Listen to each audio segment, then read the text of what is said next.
জিবরিল আমিন বললেন হুজুর সারা দুনিয়া ভ্রমণ করতে পারে জিবরিল আমিন, সপ্তম আকাশ পর্যন্ত আসতে পারে জিবরিল আমিন, সপ্তম জমিন জিবরিল আমিন যেতে পারে, কিন্তু ইয়া রাসূলুল্লাহ ইয়া হাবিবাল্লাহ ওগো আল্লাহর পয়গম্বর আমার আর শক্তি নাই, আর ক্ষমতা নাই, আর আমার পাওয়ার নাই, সিদরাতুল মুনতাহা পার করতে পারবো না।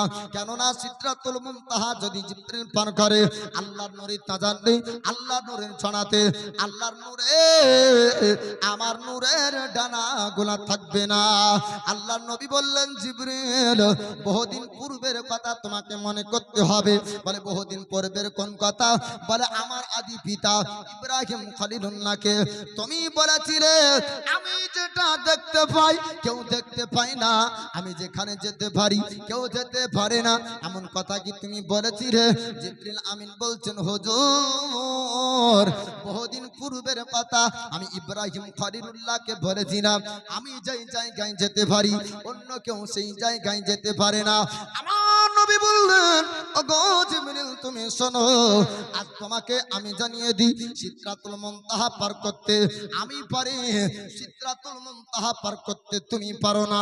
জিবরিল আমিন বললেন ইয়া রাসূলুল্লাহ ইয়া হাবিবাল্লাহ ওগো আল্লাহর পয়গম্বর আজ পর্যন্ত যত নবীগণ দুনিয়াতে এসেছে আমি জীবনের প্রত্যেক নবীগণকে দেখেছি, যত মানব দুনিয়াতে এসেছে আমি প্রত্যেক মানবকে আমি দেখেছি।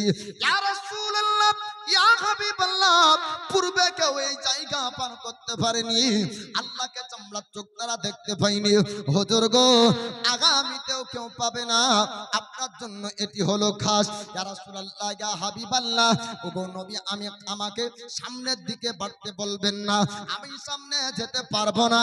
আমার নবী বললেন ওগো জিবরিল শোনো সিদরাতুল মুনতাহায় তুমি কি এসেছো? বলে হ্যাঁ সিদরাতুল মুনতাহা দেখেছি। বলে জিবরিল ভালো করে লক্ষ্য করে দেখো সিদরাতুল মুনতাহাতে এমন কি জিনিস দেখতে পাও যেটা জমিনে দেখতে পাওনি? বলে হুজুর এমন সুন্দর এক উটের সারি দেখতে পাওয়া যায়, দুনিয়ার জমিনে এমন সুন্দর উট দেখা যায়নি। আল্লাহর নবী হাবিবুল্লাহ বললেন ওই উটের সারি গুনাকে একটু লক্ষ্য করে তোমরা দেখো উটের পিঠের উপর কি দেখতে পাও? জিবরিল আমিন বললেন হুজুর উটের পিঠের উপরে একটা করে পুটলি দেখা যায়। আমার নবী বললেন ওই পুটলির ভিতরে কি আছে তুমি কি বলতে পারো? জিবরিল আমিন বলছেন হুজুর ওর ভিতরে কি আছে আমি বলতে পারবো না। আল্লাহর নবী হাবিবুল্লাহ তিনি আপনার বললেন পুটলিটা খুলতে হবে, ওর ভিতরে কি আছে একটু তোমাকে বলতে হবে। আপনার পুটলির কাছে যাওয়া হলো, আপনার ব্যাগ খুলবে, ওই পাত্র খুলবে, বাক্স খুলবে। জিবরিল আমিন বলছেন হুজুর আমার যত শক্তি ছিল আমি জিবরিল ব্যবহার করলাম, কিন্তু না না আমার দ্বারা সম্ভব হলো না। ইয়া রাসূলুল্লাহ ইয়া হাবিবাল্লাহ ওগো আল্লাহর পয়গম্বর এই পুটলির উপরে একটা তালা বন্ধ করা আছে, তালা মারা আছে, চাবি আমার নিকটে নাই, চাবি এখানে কোনো জায়গাতে নাই।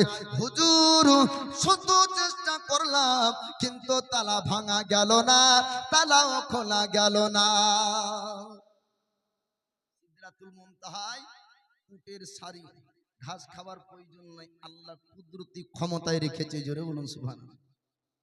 পুটলি দেখা গেল কিন্তু খুলতে পারা যাচ্ছে না।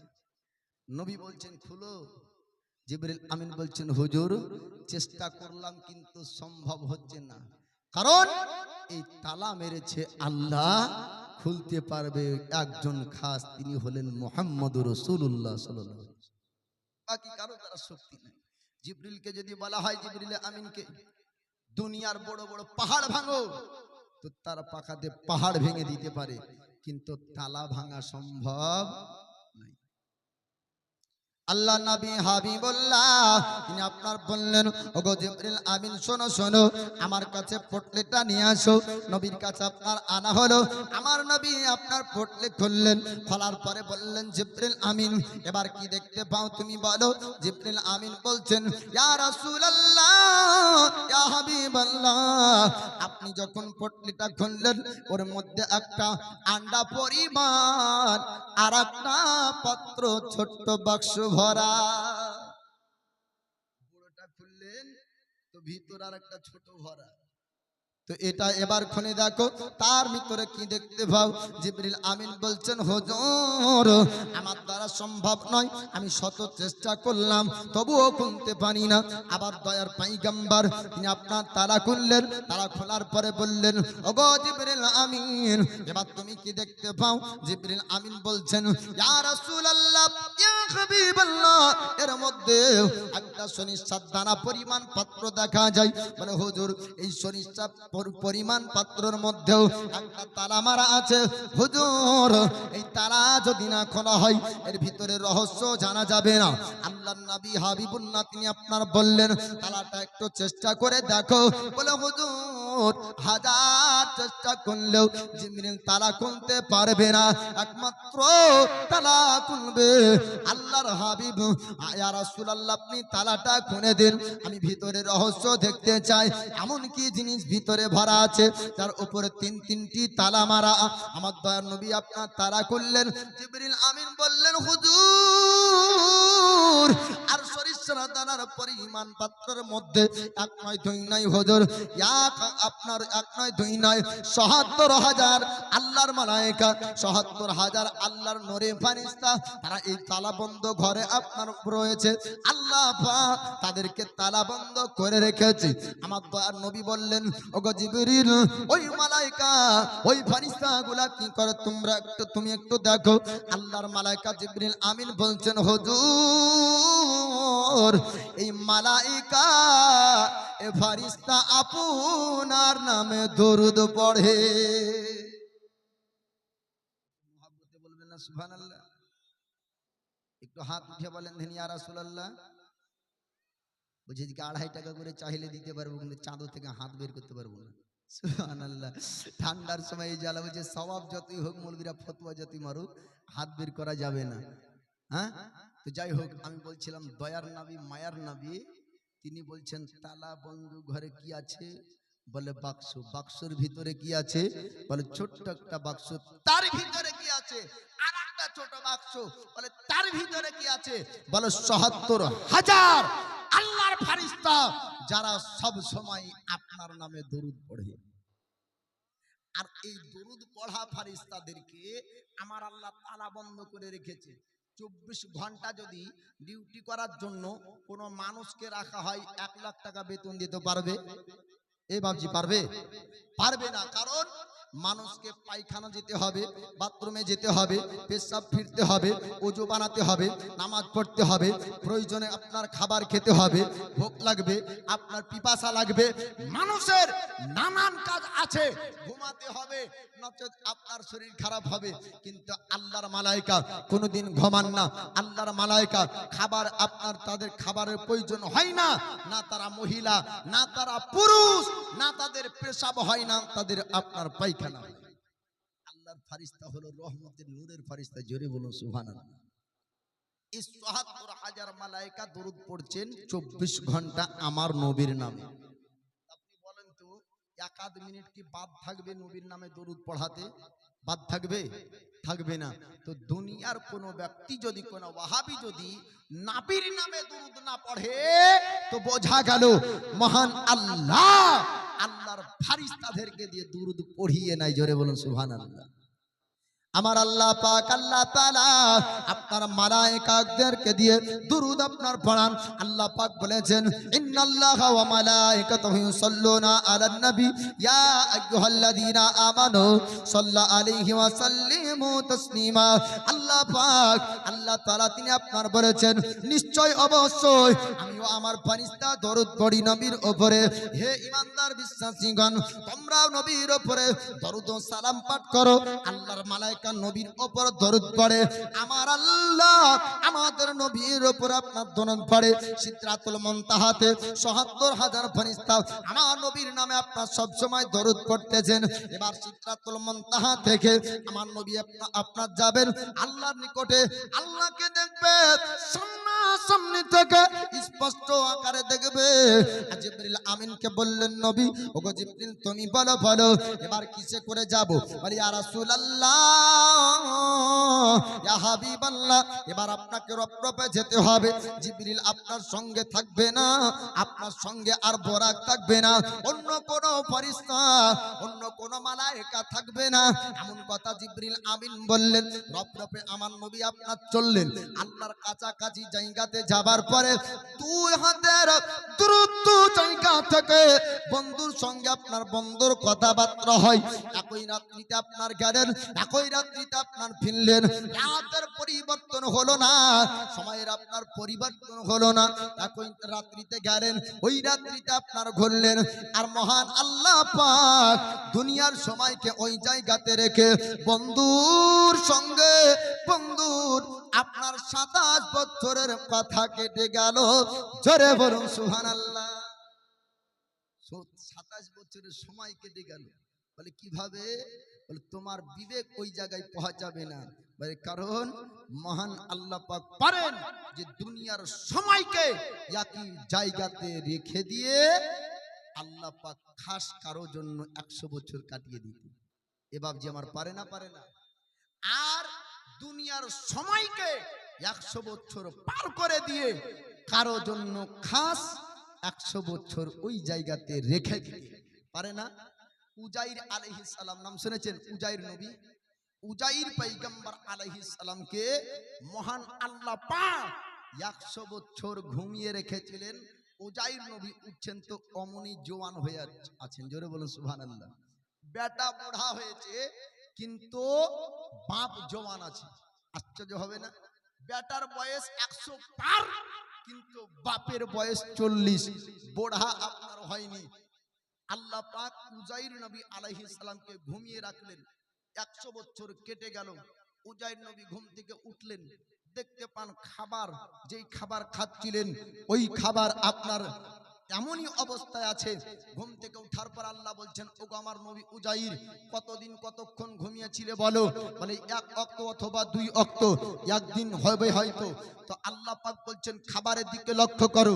খাবারের দিকে লক্ষ্য করা হলো, যেমনকার খাবার খেতে খেতে রেখেছেন তেমনই খাবার ওই জায়গাতে আছে। বলে ঘোড়াটা বেঁধে রেখেছিলে, ঘোড়াটার দিকে তাকিয়ে দেখো। ঘোড়াটার দিকে তাকিয়ে দেখা হলো ঘোড়াটা মরে পচে গিয়েছে, হাড়গুলা কিছুটা পড়ে আছে। তখন উজাইর নবী বলছেন, আল্লাহ আমার ঘোড়া গেল কোথায়? আল্লাহ বলছেন 1 নয় 2 নয়, 100 বছর ধরে তুমি এই জায়গাতে ঘুমিয়েছিলে। জোরে বলুন সুবহানাল্লাহ। 100 বছর পর গ্রামে গেলে কেউ চিনতে পারবে না। একজন নাবিনা বুড়ি ছিল, তো নাবিনা বুড়িকে দেখার পরে উজাইর নবী চিনতে পারছেন। যাবার পরে বলছেন, বুড়ি আমাকে চিনতে পারো? বলে আমি চিনবো কি করে? বলে আমি তো নাবিনা, আমি দেখতে পাই না। বলে আপনি কে? বলে আমি উজাইর নবী। বলে উজাইর নবী যেটা দোয়া করতেন আল্লাহ ও দোয়াকে কবুল করে নিতেন। আমি যে নাবিনা, আমি যে দেখতে পাই না, আমার চোখকে ভালো করে দেন। যদি আমার চোখ ভালো হয়ে যায় আমি দেখার পর চিনতে পারবো। তখন নাবিনা আপনার চোখ ফিরে চাইলো, আল্লাহর কাছে দোয়া করে উজাইর পয়গম্বর আলাইহিস সালাম চোখ আপনার ফিরিয়ে দিলেন। মহান আল্লাহ পাক বুড়ির চোখ ভালো করে দিলেন। বুড়ি দেখতে পাই, দেখার পরে বলছেন সত্যি আপনি আল্লাহর পয়গম্বর উজাইর আলাইহিস সালাম। জোরে বলুন সুবহানাল্লাহ। 100 বছর পূর্বে যে উজাইর নবীকে আমরা হারিয়েছিলাম, 100 বছর পরে ওই উজাইর নবীকে এমনই অবস্থায় দেখতে পাচ্ছি। বুড়ি এবার বলছে যেহেতু নবী পেয়েছি, ডাক্তারের কাছে দেখবেন চিকিৎসা করতে গেলে কি হয়, আমার মাজায় লাগছে, বলবেন আমার ঘাড়ে লাগছে, তো যত জায়গার ব্যথা আছে একবারে ট্যাবলেট দাও, বলে কি বলে না? না খালি বলবে যে মাজারটা দাও আর ঘাড়েরটা দিও না, ঘাড়ে ব্যথা হোক। তো ওই রকম বুড়ি বলছে যে চোখ তো ভালো হলো হলো, তো পাটাও ভালো করতে হবে, চলতেও ঠিক মতন পারে না। তো বলছে ওগো আল্লাহর নবী আপনি পাটাও ভালো করে দেন, আপনার পক্ষ হয়ে আমি সাক্ষী দিব গ্রামে। পাটাও যখন ভালো হলো এবার আপনার গ্রামে যে সাক্ষী দিবে। এবার বুড়ি যাওয়ার পরে বলছেন যে কি ইনি হলেন আল্লাহর পয়গম্বর উজাইর আলাইহিস সালাম। তো আমার বলার উদ্দেশ্য হলো এই বাপ, দুনিয়ার সময়কে 100 বছর পার করেছিলেন, উজাইর নবীর জন্য একই সময়কে রেখেছিলেন। তো আমার আল্লাহ পাক পারেন যে দুনিয়ার সময়কে এক জায়গায় রেখে আল্লাহ আর আল্লাহর হাবিবের মধ্যে 27 বছর কাটাতে। জোরে বলুন। এটা হলো সুন্নি জামাত বিশ্বাস করে বাপজি আমার। তো নবীর সঙ্গে আল্লাহর সঙ্গে অনেক কথা হলো, অনেক আলোচনা হলো, অনেকক্ষণ ধরে দিদার হলো। এবার উম্মতের জন্য আমার আল্লাহ পাক দয়ার নবী মায়ার নবীকে নবীর উম্মতের জন্য তোহফা পাঠাচ্ছেন কি? আপনার নামাজ। কত ওয়াক্তের নামাজ ফরজ গো? কত ওয়াক্তের? 5 ওয়াক্তের নামাজ ফরজ। নামাজের দাওয়াত দেওয়ার জন্য মাথায় নেবে হাড়ি আর চলবে বাড়ি বাড়ি, আর মেরাজের কথা শুনলেই অস্বীকার করবে, এ মানা যাবে? এদের জানতে হবে যে ডালমে কোচ কালা হে। আপনার দেখবেন হাতিতে যেই দাঁতে খাই ও দাঁত দেখাই না, আর যে দাঁত দেখাই সে দাঁত দিয়ে খাই না, ঠিক না ভুল? যে দাঁত দেখা যায় ও দাঁতে খাই না, আর যে দাঁতে খাই ও দাঁত দেখা যায় না। তো ওয়াহাবির চক্রান্ত যদি পড়েন তো ওয়াহাবিরা দেখাবে নামাজ আর নষ্ট করবে ঈমান। আপনার যদি ঈমান যদি ঠিক থাকে জীবনের এক ওয়াক্তের নামাজ হাসর পর্যন্ত যাবে, আর ঈমান ঠিক না থাকলে ওর 5 ওয়াক্ত কেন 16 ওয়াক্ত যাবে। তাহলে ঈমান আগে আমাদের জরুরি, তাই না? আল্লাহ পাক আল্লাহ তাআলা 50 ওয়াক্তের নামাজ দিলেন উম্মতের জন্য। আখিরি জামানার উম্মত 50 ওয়াক্তের নামাজ পড়বে। আমার দয়ার পয়গম্বর আল্লাহর সঙ্গে দেখা করে আল্লাহর সঙ্গে কথা বলে নামাজ নিয়ে আসছেন উম্মতের জন্য। 6 নম্বর আকাশে আল্লাহর পয়গম্বর মুসা কালিমুল্লাহ দাঁড়িয়ে রয়েছেন।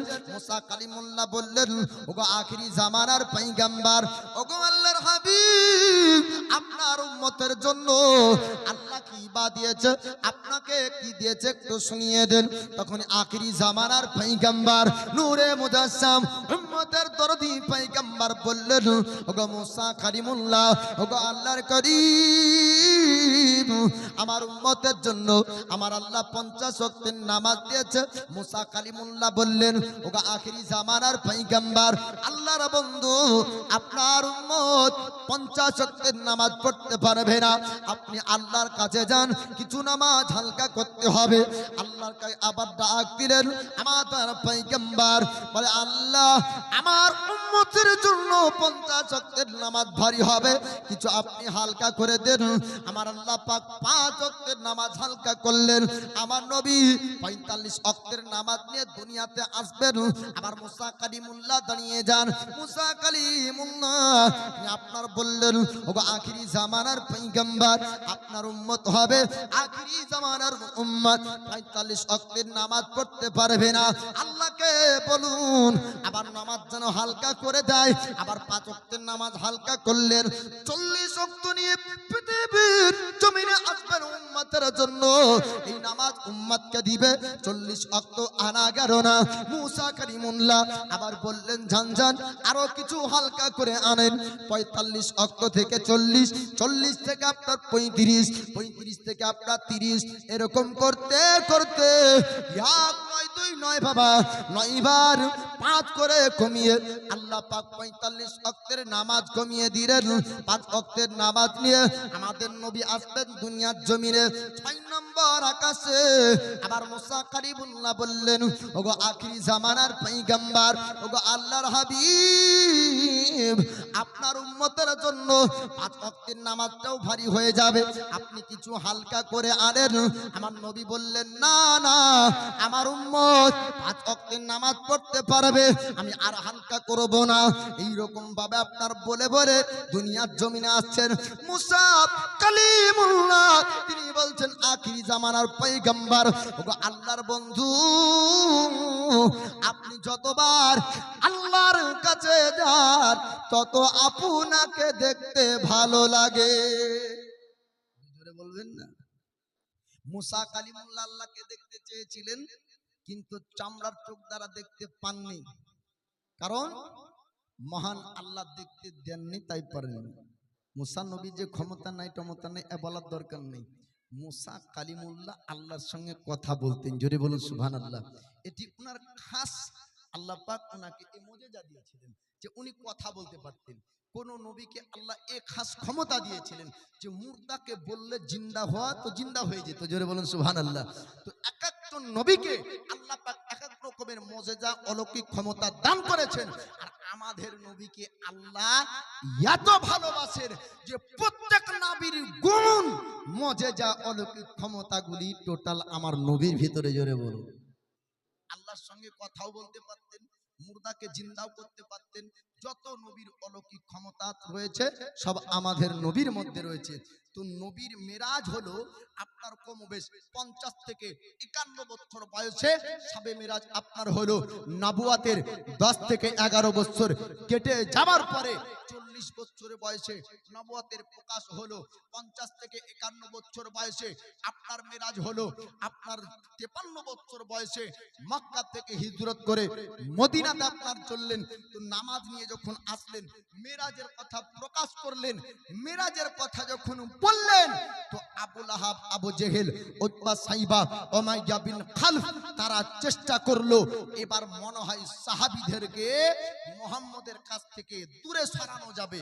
তাই সাহাবীদের কাছে যাই, আর যাওয়ার পরে বলে যে তোমাদের নবী মুহাম্মদ যা বলেছে তা বিশ্বাস করেছো। এতদিন তোমরাই বলেছো স্রষ্টা প্রতিপালক রব একজন, তাকে দেখা যায় না, বিশ্বাস করতে হয়। ওই আল্লাহকে দেখেছে তোমাদের নবী, বলো এটা কি তোমরা বিশ্বাস করবে? বলে যে নবী আমাদেরকে আল্লাহর কথা বলেছে ও নবীর জবানে কোনোদিন মিথ্যা বের হবে না। জোরে বলুন সুবহানাল্লাহ। ও নবী কোনোদিন মিথ্যা বলতে পারে না। তো নবী সমস্ত কথা সত্য বলতেন, এটাও সত্য বলেছেন। সাহাবীদেরকে যখন এর দ্বারাতেও কাফেরেরা পারলো না, যখন বেধর্মীরা পারলো না, নবীর দুশমনেরা পারলো না, তখন তারা একটা মাহেদা করলো। কি?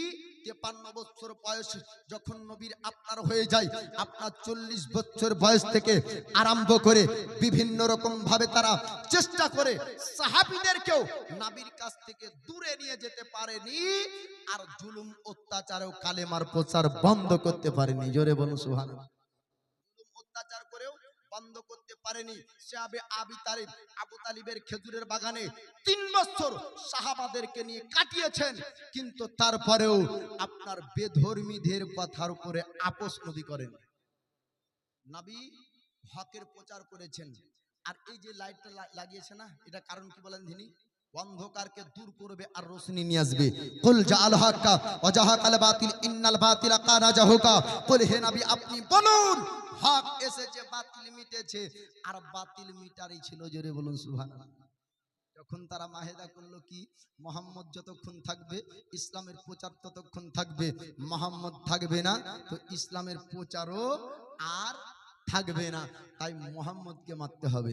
আমার আল্লাহ পাক আল্লাহ তাআলা আপনাদেরকে একটা কথা বলবো, সাহাবীরা আমার নবীকে কত ভালোবাসতেন আমি হাদিস আপনাদেরকে শুনিয়েছি। আল্লাহ নবী হাবিবুল্লাহ তিনি আপনার বলেছেন, তোমরা অতক্ষণ পর্যন্ত পূর্ণ মুমিন হতে পারো না যতক্ষণ পর্যন্ত তোমার পিতা, তোমার মা, তোমার সন্তান সন্ততি সবার থেকে বেশি আমাকে ভালো না বাসবে, অতক্ষণ তোমরা পূর্ণ মুমিন হতে পারো না। বাপজি আমার শুনে নেন, আল্লাহর পয়গম্বরকে সাহাবীরা আপনার কেমন ভালোবাসতেন, এমন ভালো আমাদেরকে বাসতে হবে। কেমন তারা মহব্বত করতেন, এমন মহব্বত আমাদেরকে করতে হবে। যখন তারা মাহেদা করলো, তারা যখন মিটিং করলো, মুহাম্মদ নিত্য নতুন কথা মক্কার জমিনে বলে। আল্লাহকে দেখেছি এমন কথা বলে, কালেমার প্রচার বন্ধ করে না, কালেমার প্রচার বন্ধ হয় না, কোরআন তেলাওয়াতকে বন্ধ করে না, ইসলামের প্রচার বন্ধ হয় না। মুসলমানদের জামাত আস্তে আস্তে সংখ্যায় মানুষ যখন বাড়তেই চলেছিল, আল্লাহর নবী হাবিবুল্লাহর বয়স কমবেশ আপনার 53 বছর যখন হলো, তখন আপনার মক্কাবাসীরা কাফেররা তারা চিন্তা করলো মুহাম্মদকে জানে মারতে হবে। তাই তারা একটা মিটিং বসালো যে মুহাম্মদের বাড়িতে হামলা করব। আমার আল্লাহ জিবরিল আমিনকে বললেন, যাও যাও আমার বন্ধুকে জানিয়ে দাও, আমার বন্ধুকে বলে দাও, আমার বন্ধুকে শুনিয়ে দাও, অল্প দিনের মধ্যে মক্কা জমিন থেকে হিজরত করে মদিনাতে আপনার যেতে হবে। আল্লাহর ফেরেশতা জিবরিল আমিন আসলেন। আসার পরে বললেন, হুজুর, ইয়া রাসূলুল্লাহ, ইয়া হাবিবাল্লাহ, ওগো আল্লাহর পয়গম্বর, আপনাকে হিজরত করে মদিনায় যেতে হবে। আল্লাহ পাকের অর্ডার, আল্লাহর পক্ষ থেকে হুকুম এসেছে, তবে আপনি প্রস্তুতি নিয়ে নেন। এবার যখন আপনি আপনাকে বলা হবে আপনি মক্কার জমিন ছাড়বেন, আপনাকে এই খবরটা অগ্রিম আল্লাহ পাক জানিয়ে দিলেন। আপনার প্রথম খবর জানানোর পরে 1 নয় 2 নয় বাবা 4 মাস পর্যন্ত আপনার কেটে গেল। 4 মাস পর্যন্ত সাহাবীর মহব্বতটা আপনার দেখুন। আবু বকর সিদ্দিককে নবী বললেন, ওগো আবু বকর, আমার সঙ্গে মদিনাতে তোমাকে যেতে হবে, হিজরতের সময়তে আমার সঙ্গে তুমি থাকবে। ওই আবু বকর 4 মাস পর্যন্ত ভালো মন্দ খাবার আপনার খেতেন না। বলে কেন খাবার খেতেন না? আবু বকর সিদ্দিক তিনি দুটো সবারিকে আমার নবীর জন্য একটি আর নিজের জন্য একটি সবারি আপনার রেডি করে রেখেছিলেন। নিজে খাবার কম খেতেন আর চতুর্থ জানোয়ারকে আবু বকর সুন্দর খাবার খাওয়াতে। আপনারা আমরা বলবো যে কেন নিজে খাবার কম খেতেন আর তাদেরকে বেশি কেন দিতেন? আবু বকরের মনের উদ্দেশ্য ছিল এমন যে সবারই যদি সফল হয় আমার নবীকে দ্রুত গতিতে মদিনা নিয়ে যাবে। জোরে বলুন সুবহানাল্লাহ। এ হলো সাহাবীর অন্তরে নবীর মহব্বত প্রেম ভালোবাসা। আপনাদেরকে একটু বলবো আবু বকর সিদ্দিক আমার নবীকে আপনার এত ভালোবেসেছিলেন। আল্লাহর নবী হাবিবুল্লাহ আমার আবু বকরকে এত আপনার ভালোবাসতেন, আবু বকর নবীকে এত ভালোবাসতেন। ওই আবু বকর সিদ্দিক বলেন 4 মাস পর্যন্ত আপনার ভালো খাবার তিনি খেতেন না। ওই আপনার দুটো সবারিকে সুন্দর ভালো আপনার খাবার খাওয়াতেন। আল্লাহর নবী সাহাবী আবু বকর সিদ্দিক আপনার 4 মাস ধরে ইন্তজার করে। আর ইয়াসরাবের মানুষেরা আবার তপ করতে আসে, মদিনার মানুষেরা আবার তপ করতে আসে। আর আসার পরে যখন মক্কার দৃশ্য দেখতে ভাই নবীর ওপর জুলুম অত্যাচারীরা করে, তখন মদিনাবাসীরা বলেছিলেন হুজুর আপনাকে মক্কায় থাকতে হবে না, আপনি মক্কার জমিন ছেড়ে দেন। ইয়া রাসূলুল্লাহ ইয়া হাবিবাল্লাহ, ওগো আল্লাহর পয়গম্বর আপনি মক্কা ছেড়ে দেন আর আপনি মদিনায় চলুন। মদিনাবাসীরা সবাই আপনার উপর কালমা পড়বে, আপনার কাছে তারা মুসলমান হয়ে যাবে, দ্বীন ইসলাম কবুল করবে। হুজুর আপনি মক্কার জমিন ছাড়ুন, আপনি চলুন আমাদের সঙ্গে মদিনায়। আমার দয়ার নবী বললেন, ও মদিনাবাসীরা তোমরা একটা কথা শুনো, আমার আল্লাহ যতক্ষণ পর্যন্ত আমাকে হুকুম না করবে আমি মুহাম্মদ ততক্ষণ পর্যন্ত মক্কার জমিন ছাড়বো না। আমার আল্লাহ বলবে আমি তখন মক্কার জমিন ছাড়বো। এমন করে আমার নবী বললেন মদিনাবাসী তোমরা শোনো, যখন মক্কার তোমার ভাইয়েরা তোমার কালেমার ভাইয়েরা যখন মুহাজিরিন তোমাদের কাছে যাবে, মুহাজিরিন আনসারী এক অপরের মধ্যে তোমরা ভাই ভাই হয়ে থাকবে। আর মক্কার ব্যক্তিদেরকে তোমরা আশ্রয় দিবে, খাবার দিবে আর থাকার জায়গাটা দিবে। এই কথা আমি তোমাদেরকে বললাম। এমন কথা আপনার বলে মক্কাবাসীদেরকে আপনার মদিনাতে আপনার পাড়াতে শুরু করলেন। এইরকম করে 4 মাস যখন আপনার কেটে গেল, আবার 4 মাস পরে এবার তাদের একটা ময়দা শুরু হলো। আজকে রাত্রিতে মুহাম্মদের উপর হামলা করতে হবে। আমার আল্লাহ পাক বললেন জিবরাইল আজ আমার বন্ধুকে জানিয়ে দাও আজ রাতারাত্রিতে মক্কা জমিন ছাড়তে হবে, আজ রাত্রিতে মদিনাতে রওনা হতে হবে। রাত্রিবেলায় আবু বকর সিদ্দিকের কাছে আমার নবী আপনার চললেন, দরজায় আওয়াজ দিয়ে ডাক দেয় আবু বকর একটু উঠো। আপনার এক ডাকে সঙ্গে সঙ্গে আবু বকর জেগে যায়। আবু বকরকে দেখার পরে আমার নবী বললেন আবু বকর তুমি কি রাত্রিতে ঘুমাওনি? আবু বকর তুমি কি রাত্রিতে আরাম করনি? আবু বকর বলছেন হুজুর আপনি যেদিন থেকে বলেছেন মক্কা থেকে মদিনার হিজরত হবে আমার সঙ্গে থাকবে আবু বকর, আমি সেই দিন থেকে আজ পর্যন্ত কোনোদিন ঘুমাই না।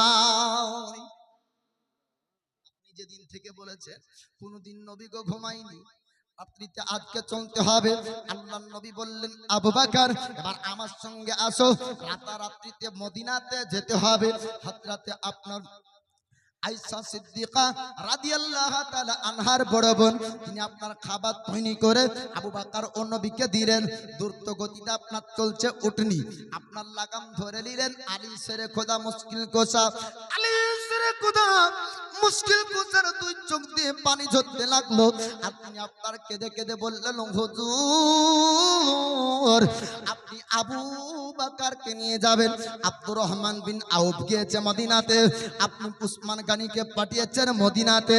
হুজুর সবাই গেল মদিনায়, আমাকে আপনি কি মদিনায় নিয়ে যাবেন না? আবু বাকারকে নিয়ে আপনি চলেন।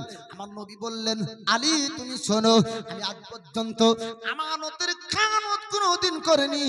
আমি আমানতদার বিশ্বাসী ব্যক্তি। 40 বছরের আগেও আমাকে আল আমিন বলে মক্কাবাসীরা জানতো। আমানতের মালগুলা যার যার মাল, তাকে তাকে দিয়ে তুমিও আসবে মদিনায়। সুবহানাল্লাহ, সুবহানাল্লাহ। হযরত আলী বুঝে নিলেন, নবীর জবান দিয়ে যখন বের হয়েছে যে আমানতের মাল ফিরিয়ে মদিনাতে আসবে, তাহলে বোঝা গেল যে মক্কাবাসীদের শক্তি নাই আলীর উপর আঘাত করতে। জোরে বলুন সুবহানাল্লাহ। নবীর বিছানায় আলী শুলেন, চলেন। এবার চললেন দয়ার নবী, যেতে যেতে গাড়ে সুরে আরাম করেন। এটা আপনারা বহুবার শুনেছেন, সাপে ছবল মারলো, লালা মুবারাকে বিষ পানি হয়ে গেল। আমি এটা বলবো না বাপজি আমার। গাড়ে সুরে নবী আছেন। হযরত আপনার আবু বকর সিদ্দিকের বেটা আব্দুল্লাহ, তিনি প্রতিদিন বকরি চড়ানোর জন্য যেতেন আর নবীর কাছে খাবার পৌঁছে দিতেন গাড়ে সুরে। আর মক্কার কি পরিস্থিতি ঘটছে ওটা বলতেন। এবার মক্কাবাসীরা তারা আলোচনা করেছে, মুহাম্মদ যদি মদিনায় চলে যায় তাহলে পুরো মদিনাবাসী মুসলমান হয়ে যাবে, মক্কার উপর হামলা করবে, মুহাম্মদ যেন মদিনায় না পৌঁছাতে পারে। তাই যাও, যে মুহাম্মদকে মদিনার রাস্তা থেকে নিয়ে আসতে পারবে 100 উট ইনাম পুরস্কার তাকে দেওয়া হবে। এবার যে যাই আর ধীরে আসে না, আপনার ওখানে যাই তো উট পুঁতে যায়, যেতে পারে না, ঘোড়া পুঁতে যায়, যেতে পারে না। বুরাইদা আসলামী নামক একজন পাহলওয়ান দাঁড়িয়ে গেল আর 40 জন সিপাহীকে নিয়ে বলল, আমি পারবো ওই মুহাম্মদকে মদিনার রাস্তা থেকে মক্কায় আনতে। বলে যাও, যদি পারো তো 100 উট পাবা। 3 দিন কেটে গেল, গাড়ে সুরে খবর চলে গেল, আব্দুল্লাহ নিয়ে যে খবর দেয়, আর থাকা যাবে না গাড়ে সুরে, বের হতে হবে, চলতে হবে আপনাকে মদিনাতে। আল্লাহ নবী হাবিবুল্লাহ ইমামুল আম্বিয়া নূরে মুজাজ্জম উম্মতের দরদি পয়গম্বর, তিনি আপনার ঘরে সুর থেকে বের হলেন। আবু বকর সিদ্দিক বের হলেন, তিনারা আপনার চলতে থাকলেন। আর ওই জায়গাতে আল্লাহ নবী হাবিবুল্লাহ তিনি বললেন, আবু বকর আজকে আমাদেরকে মদিনায় পৌঁছা